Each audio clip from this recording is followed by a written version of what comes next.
Loyiha ishi. Audio matn. Mavzu: O'rta asrlarda Yaponiya. Mini variant. Fan: Jahon tarixi. Sinf: 8-J sinf. Tayyorlagan o'quvchilar: Usman va Jasmina, Abdurasulova va Dilnoza. Ovozlantirgan o'quvchi: Usman va Jasmina.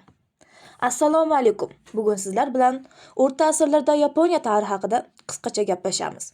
O'rta asrlar davrida Yaponiya jamiyati feodal tuzumi asosida tashkil topgan edi.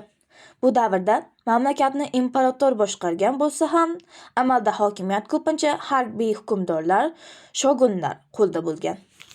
Jamiyat bir necha tabaqalarga bo'lingan. Eng yuqorida imperator va zodagonlar turgan. Ulardan keyin samuraylar kelgan. Samuraylar Yaponiya tarixida juda muhim rol o'ynagan jangchilar edi. Ular o'z xo'jayinlariga sodiqlik bilan xizmat qilgan va maxsus axloqiy qoidalar Boishido kodeksiga amal qilgan. Samuraylar jang san'ati, intizom va sadoqat bilan mashhur bo'lgan. Ularning asosiy quroli katana deb ataladigan uzun qilich edi. O'rta asrlarda Yaponiya ko'plab ishchi urushlarni ham boshdan kechirgan. Turli feodal hukmdorlari hokimiyat uchun kurashgan. Shu sababli mamlakat uzoq vaqt davomida siyosiy jihatdan parchalangan holda yashagan. Shunga qaramay, bu davr Yaponiya madaniyati rivojlangan davr ham hisoblanadi. Buddizm va Sintoizm dini keng tarqalgan.